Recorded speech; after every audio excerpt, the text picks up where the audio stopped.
Mi nombre es Tomás Estrada. Tengo 75 años. Mi propio hijo me echó de la casa que construí con estas manos para meter a vivir a sus suegros. Lo que él no sabía es que yo tenía algo guardado desde hace años, algo que cambiaría todo para siempre. Imagínate esta escena. Más de 40 años, trabajando como albañil, levantando esa casa por ladrillo. Y un martes por la tarde, mi hijo Iván se presenta y me dice que tengo que irme, porque los padres de su esposa Vanessa se quedaron sin casa y necesitan un lugar donde quedarse. Así, sin rodeos, como si yo fuera un estorbo que ya no tiene lugar. Papá, por favor, entiende la situación, me dijo con una voz que me recordó a cuando era niño y sé que había hecho algo mal. No tienen a dónde ir, y en la residencia te van a cuidar mejor. ¿Es lo mejor para mí?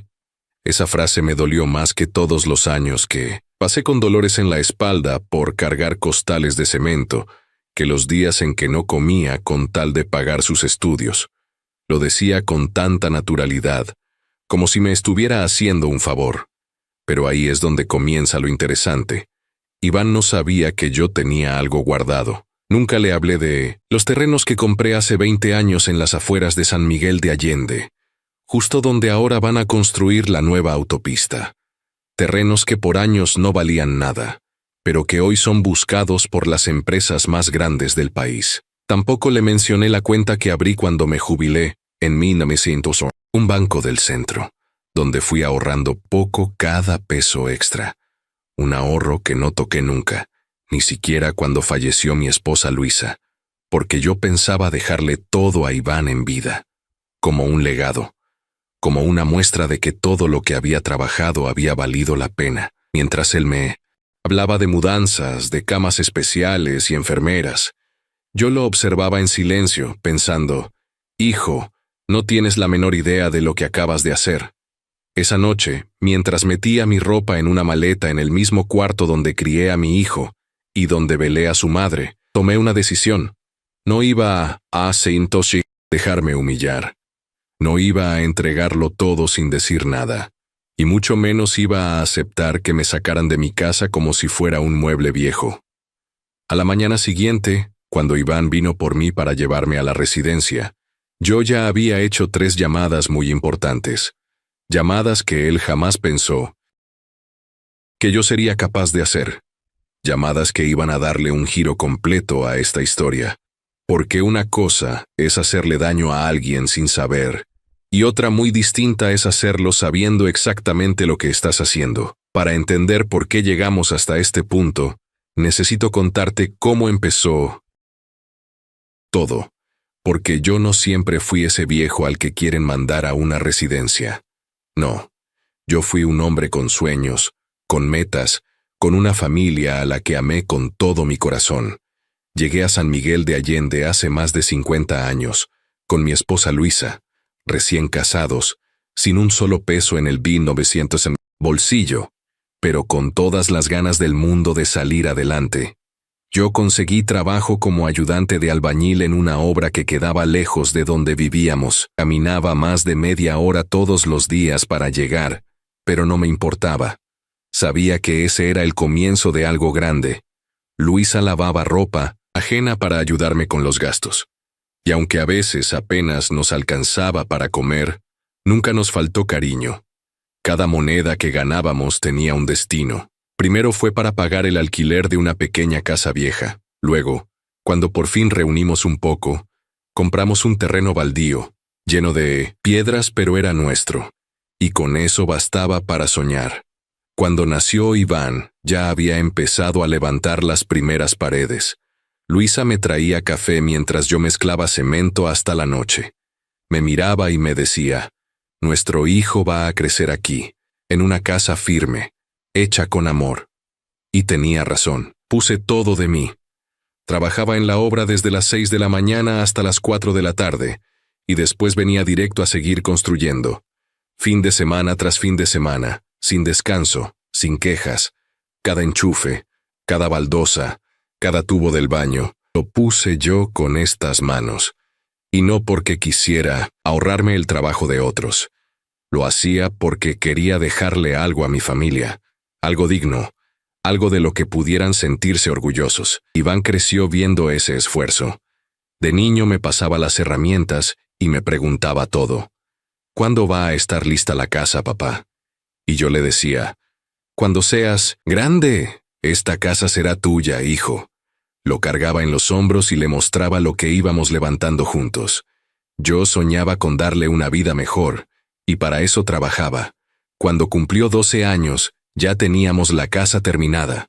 Le habilité un cuarto solo para él. Le compramos su primer escritorio. Le dije que iba a ser ingeniero, y así fue.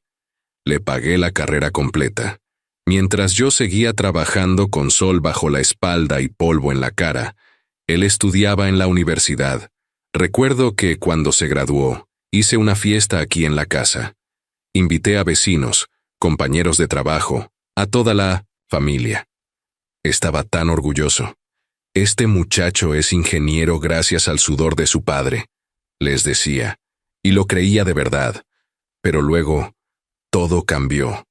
Luisa enfermó cuando Iván tenía 25 años. Cáncer. Fueron meses duros, muy duros. Yo trabajaba durante el día y la cuidaba por las noches. Compraba sus medicinas. La llevaba a cada cita. La arropaba cuando tenía fiebre. Iván ayudaba, sí, pero el que velaba cada noche a su lado era yo. El que sostenía su mano cuando le dolía el alma. Fui yo. Y cuando ella partió, me quedé solo en esta casa. Iván, al poco tiempo me dijo, «Papá, necesito mi espacio». Se fue a vivir solo. Lo entendí. Es normal que un hijo quiera su independencia, pero esta casa quedó en silencio, sin ella, sin él. Aún así, seguía viniendo a comer los domingos. Me contaba de su trabajo, de sus planes. Luego conoció a Vanessa y la trajo a casa. Era amable, aunque distante. Yo no dije nada. Si mi hijo la eligió, yo la iba a aceptar. Se casaron. Tuvieron 2 hijos. Y durante un tiempo, esta casa volvió a tener vida. Los niños corrían por el patio. Yo les hacía juguetes de madera, les cocinaba, les contaba historias. Era feliz. Pero esa felicidad se fue apagando. Las visitas empezaron a espaciarse. Primero venían cada 2 semanas, luego una vez al mes, luego solo en cumpleaños o en fiestas. Y ahora, después de todo, Iván me dice que me tengo que ir, para dejar espacio a los papás de Vanessa, a personas que no movieron un solo dedo por esta familia, a personas que apenas me saludaban en Navidad, pero lo que mi hijo no sabía era que yo había estado preparándome por años, que mientras ellos me daban la espalda poco, yo había estado tomando decisiones importantes en silencio, y que esa indiferencia, ese desprecio disfrazado de amabilidad, tendría un precio, y ese precio estaba por caerles encima. El abandono no empezó de un día para otro. Fue como esa humedad que aparece en una esquina de la casa y que al principio no molesta, hasta que un día el techo se te viene abajo. Así pasó con mi hijo. Después de que se casó con Vanessa, las cosas comenzaron a cambiar. Al principio fue sutil, casi imperceptible. Los domingos todavía venían a comer, pero Vanessa siempre encontraba un motivo para irse temprano. «Don Tomás, nos vamos porque tengo que hacer unas compras», o «los niños están cansados, mejor regresamos a casa». Yo sonreía. Intentaba no tomarlo personal. Pensaba que con el tiempo ella y yo podríamos conectar, pero nunca pasó. Vanessa tenía una forma especial de hacerme sentir fuera de lugar, en mi propia casa. Cuando llegaban los cumpleaños de mis nietos, me esmeraba. Les compraba regalos, ropa, juguetes. Incluso una vez le hice al más grande un caballito de madera en mi taller del fondo. Pasé semanas puliéndolo, barnizándolo, cuidando cada detalle. Y cuando se lo entregué, el niño se puso feliz. Pero Vanessa solo dijo, «Gracias, está muy rústico. Mejor juega con los nuevos». Esa palabra, rústico, me hirió más que una bofetada. Al principio Iván me defendía. Me decía que no hiciera caso, que ella no lo decía con mala intención, pero con el tiempo se fue quedando callado. Después empezó a decirme cosas como, Papá, no te preocupes en hacer regalos, nosotros les compramos todo lo que necesitan, como si mis detalles fueran basura. Las comidas en casa también empezaron a cambiar. Llegaban más tarde, comían rápido y se iban antes de las 3. Yo cocinaba como antes, con gusto, como cuando éramos familia. Y siempre sobraba todo. Vanessa me decía, Don Tomás, no cocine tanto. Los niños casi no comen, pero yo sabía que no era cierto. Comían bien. Solo que ella no quería quedarse. Después vinieron las excusas para no venir. Papá, este domingo no podemos. Vanessa tiene dolor de cabeza. Papá, los niños están resfriados. Papá, tenemos un compromiso con la familia de Cintus. Vanessa, siempre algo. Llamaba entre semana para invitarlos y siempre recibía un «te avisamos», pero nunca avisaban. Una tarde decidí pasar yo a verlos. Error. Toqué el timbre y fue Vanessa quien abrió. Su cara lo dijo todo. «Qué sorpresa, don Tomás», me dijo, pero no sonaba a sorpresa. Agradable. Iván no está, se fue a trabajar. Era sábado. Los niños me vieron desde el patio y corrieron a abrazarme, pero ella los detuvo enseguida. «Niños adentro, se pueden enfermar». Era pleno verano. No me invitó a pasar. No me ofreció agua, nada. Me dijo que le avisaría a Iván que fui y me cerró la puerta.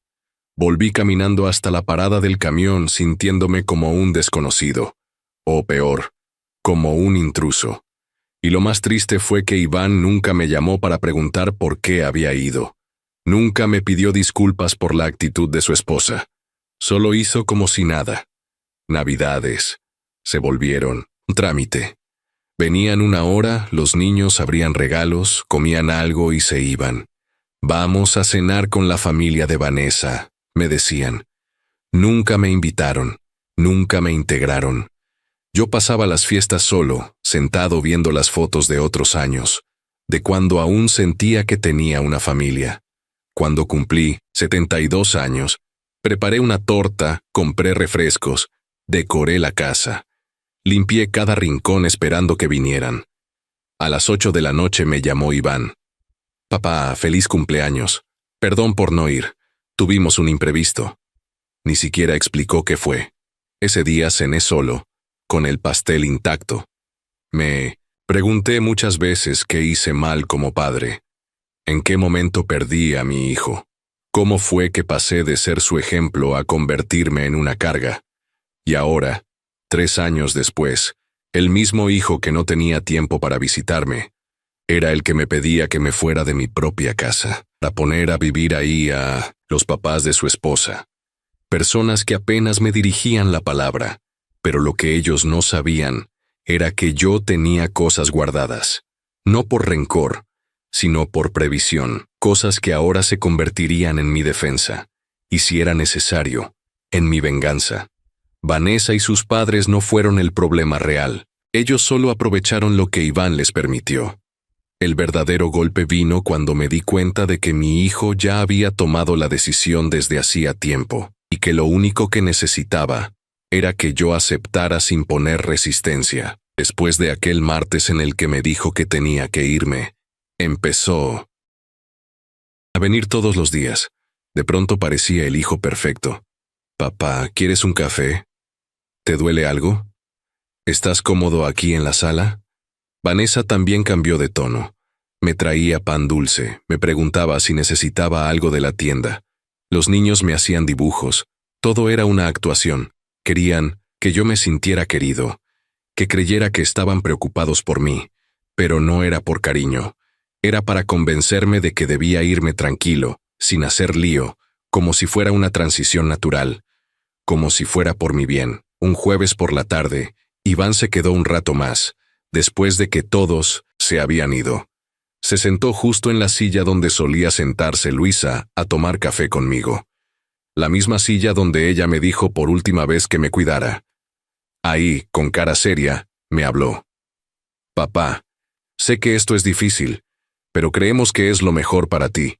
No estás solo, pero necesitas cuidados. ¿Y si te pasa algo? ¿Y si te caes? En la residencia te atenderán bien. Tienen médicos, enfermeras. Te vas a sentir acompañado». Yo lo escuchaba en silencio. Lo miraba a los ojos, y no reconocía a mi hijo. No era el niño que me ayudaba a mezclar cemento.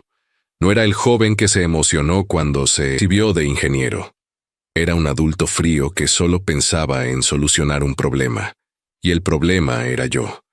Además, dijo con un suspiro, los papás de Vanessa no tienen dónde quedarse. Vendieron su casa, el alquiler está por las nubes. No tienen a nadie más. ¿Tú entiendes, verdad? Ahí fue cuando lo entendí todo. Iván no me estaba pidiendo permiso, me estaba informando. Ya lo había decidido. Solo necesitaba que yo no pusiera obstáculos. Papá, tú siempre pusiste a la familia primero. Eres un hombre noble. Por eso sé que vas a entender. La familia primero. Qué ironía. Yo trabajé toda mi vida para darles lo mejor. Sacrifiqué todo. Comida, tiempo, salud. Y ahora, por el bien de la familia, me estaban sacando de mi casa. Le sonreí, lo miré con calma, y le dije, está bien, hijo. Voy a hacer lo que tú crees que es mejor. Le iluminó la cara. Me abrazó. Gracias, papá. Sabía que ibas a entender. Eres el mejor padre del mundo. Lo decía, justo cuando me estaba echando. Esa noche, después de que se fue, abrí mi caja fuerte. Revisé los títulos de los terrenos. Saqué los comprobantes de la cuenta bancaria. Volví a leer la carta de oferta de una inmobiliaria que me había buscado meses antes. Y ahí tomé la decisión más importante de mi vida. Si mi hijo pensaba que yo era un hombre acabado, sin opciones, se iba a llevar una sorpresa, y no una cualquiera. Una de esas que duelen, que marcan. Al día siguiente, hice las llamadas. La primera, a la inmobiliaria que llevaba meses insistiendo por mis terrenos.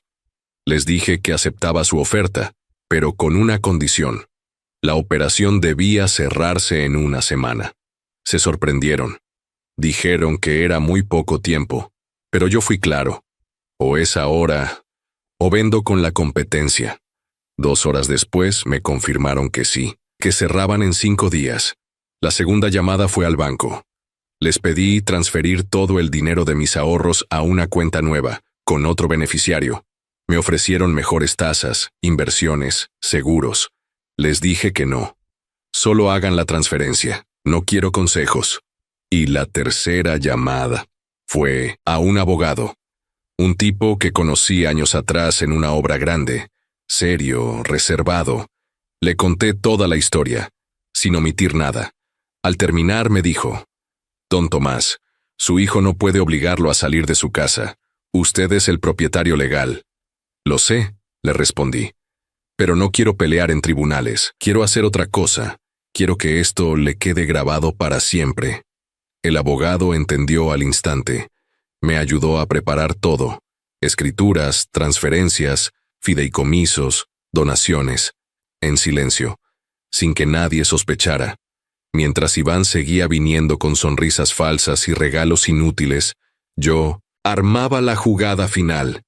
Porque si algo aprendí en la vida, es que a veces el silencio es el arma más poderosa, y yo estaba a punto de usarlo. El viernes llegó más rápido de lo que pensaba. Por fuera, todo parecía normal. Iván y Vanessa seguían viniendo como si fueran una familia feliz. Los niños corrían por el patio, y yo fingía que todo estaba bien. Por dentro, cada segundo contaba. Faltaban apenas 2 días para que todo cambiara. Ese día, Iván llegó con una maleta. Papá, me dijo, traje esto para que vayas empacando tus cosas. Pensé que podía ayudarte a decidir qué llevar y qué dejar. ¿Qué? Le pregunté sin mirarlo. Pues la ropa, algunos recuerdos, las fotos de mamá. Esas cosas llévalas contigo. Pero los muebles, los electrodomésticos, no te preocupes por eso. Nosotros los vamos a cuidar. Claro, ellos los iban a cuidar. Los muebles que compré con el esfuerzo de años, la estufa que pagué en abonos, la televisión que compré para ver películas con mis nietos, todo eso lo iban a cuidar. Esa noche, por primera vez en mucho tiempo, me permití sonreír. Una sonrisa honesta, no amarga. porque sabía que Iván no tenía la más mínima idea de lo que le esperaba, y porque esa maleta que él me dio con tanto entusiasmo iba a quedarse casi vacía.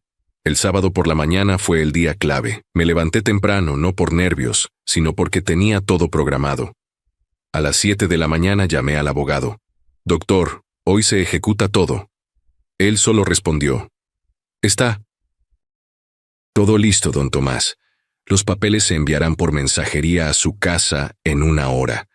Llegarán antes del mediodía». Luego llamé a mi hermana, que vive en Querétaro. No hablábamos seguido, pero sabía que podía confiar en ella. «Rosa, ¿puedo quedarme en tu casa unos días? Te explico cuando llegue». Su respuesta fue inmediata: «Tú ven cuando quieras, esta es tu casa».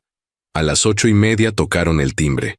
Era Iván, con Vanessa, los niños, y un aire de ceremonia. Me abrazó y dijo: «¿Listo para este nuevo comienzo, papá?» Asentí. «Sí, hijo, ya estoy listo». Me despedí de mis nietos con cariño, pero sin lágrimas. Ellos no tenían culpa de nada. Recuerden que el abuelo los quiere mucho, pase lo que pase. A las 9:30 llegaron los suegros de Iván. No vinieron solos. Trajeron un camión de mudanza. Don Ernesto, el papá de Vanessa, bajó dando órdenes como si ya fuera el dueño del lugar. «Esa mesa pónganla cerca de la ventana. Cuidado con ese sofá, es pesado». Iván intentó disimular. «Papá aún no se va, pero pueden ir adelantando». Y yo ahí, sentado en la sala donde me senté con Luisa a tomar café por las mañanas, donde vi los primeros pasos de Iván, donde colgué las fotos de cada cumpleaños. Todo eso ahora siendo invadido. A las 10 en punto Iván me dijo: «Papá, es hora de irnos». Tomé la maleta pequeña que apenas pesaba. Caminé hacia la puerta y me detuve un segundo. Me giré para ver la casa una última vez. Doña Carmen, la mamá de Vanessa, ya estaba decorando con sus cosas. Había colgado un cuadro horrible justo donde solía estar la foto de Luisa. «Adiós, casa», murmuré. Durante el camino al geriátrico, Iván no paraba de hablar. Que las habitaciones eran cómodas, que los otros residentes eran amigables, que la comida era buena, que iba a hacer nuevos amigos. Lo decía como si me estuviera llevando a un hotel. Yo solo escuchaba en silencio. Llegamos a las 10:25. El lugar era gris, con ventanas pequeñas y un jardín triste. Nada que ver con los folletos que me había mostrado. Mientras él estacionaba, sonó mi teléfono. Era el abogado. «Don Tomás, los papeles fueron entregados hace 5 minutos. Todo se ejecutó como lo pidió». Colgué. Miré a Iván acercarse sonriente. «¿Todo bien, papá? ¿Con quién hablabas?» «Con nadie importante, hijo. Vamos». Entramos. Una enfermera nos recibió con una carpeta. «Bienvenido, señor Estrada. Su hijo ya nos explicó su situación». Mi situación. Mientras ella hablaba de horarios de comida, cuidados médicos y normas del lugar, saqué mi teléfono y envié un mensaje a todos mis contactos del barrio, a mis vecinos, a mis excompañeros, a la gente del mercado. Decía: «Hoy mi hijo me internó en un geriátrico para que sus suegros puedan vivir en mi casa, pero él no sabe que soy millonario. En media hora se va a enterar. Estén atentos a sus teléfonos». Guardé el celular. Miré a Iván. Le sonreí con calma. «Hijo, hay algo que tienes que saber». Iván me miró con esa cara que ponía cuando era niño y no entendía algo. Se acercó con esa preocupación fingida que había usado toda la semana. «¿Qué pasa, papá? ¿Te sientes mal?» «No, hijo. Me siento mejor que nunca. Solo que hay cosas que aún no sabes sobre tu padre». «¿Qué cosas?», preguntó, bajando la voz. Miré mi reloj. Las 10:55, faltaban 5 minutos. «Crees que soy un viejo pobre que no tiene otra opción más que irse a una residencia. Pero te equivocas, y dentro de poco lo vas a entender. Papá, no es caridad, lo hacemos por amor, por cuidarte». «¿Amor?», le dije. «Durante años solo venías a esta casa a poner excusas. Tus hijos me conocen menos que a los padres de Vanessa. ¿Y ahora me hablas de amor? Papá, estás siendo injusto». Déjame terminar, le dije. Hay algo que debes saber. Dentro de unos minutos van a llegar unos papeles a la casa. Cuando los leas, hablamos. ¿Papeles?, dijo nervioso. ¿Qué estás diciendo? Ve a casa, lee lo que acaba de llegar. Si después quieres hablar, aquí estaré. En ese momento, sonó mi teléfono. Don Tomás, dijo la voz del abogado. Los papeles llegaron. Todo en orden. Colgué y lo miré fijo. Acabas de recibir algo importante en casa, hijo. Te sugiero que vayas y lo leas. Sacó su celular y llamó a Vanessa. Amor, ¿llegó algo a la casa? Pude escuchar su voz al otro lado, hablando rápido. ¿Cómo que llegaron sobres? ¿Qué dicen? Silencio. Su cara cambió. No los abras. Espérame. Ya voy. Colgó y me miró como si me viera por primera vez en 1900. Su vida. Papá, ¿qué hiciste? Lo que tenía que hacer, hijo. Lo que debía haber hecho desde hace mucho. Se fue sin decir adiós. Salió apresurado. Yo me quedé ahí, sentado en un sillón de plástico esperando. Una enfermera se me acercó. ¿Desea conocer su habitación, don Tomás? No, señorita. Estoy esperando que mi hijo regrese. Pasó una hora, luego otra. A la 1 tarde mi teléfono empezó a sonar sin parar. Primero fue el vecino de al lado. Tomás, ¿qué está pasando? Tu hijo llegó gritando. Los suegros están sacando las cosas del camión. Después fue Raúl, mi compadre. Me contó. Mi esposa que vio a tu nuera llorando en la banqueta. Es cierto que te echaron. Luego, la señora de la tienda. Don Tomás, hay un escándalo en la calle. ¿Está usted bien? Yo no decía mucho. Solo respondía con calma. Todo está bien. Ya era hora de que algunos se enteraran de la verdad. A las 2 en punto, Iván regresó al geriátrico. Venía solo. Sin Vanessa, sin los niños. Tenía la cara desencajada, pálido, como si hubiera visto un fantasma. Se sentó a mi lado. No dijo nada. Solo puso unos papeles sobre la mesa frente a nosotros. ¿Es verdad todo esto, papá? Asentí. Los documentos estaban ahí en orden. Las escrituras de los 3 terrenos, el contrato de venta, el comprobante del depósito bancario. Todo. Sí, hijo, es verdad. Tu padre, el que creías pobre y débil, es millonario. Se quedó en silencio, leyendo una y otra vez como si fuera un idioma extraño. Papá, yo no sabía. Nunca imaginé. Claro que no sabías, porque nunca te importó saber. ¿Por qué no me lo contaste? Porque quería dejarte todo cuando muriera. Quería que lo encontraras en la caja fuerte como una sorpresa, para que dijeras, mi padre fue más sabio de lo que pensé. Pero después de lo que hiciste, todo cambió. Saqué otro papel del bolsillo. ¿Qué es esto?, preguntó.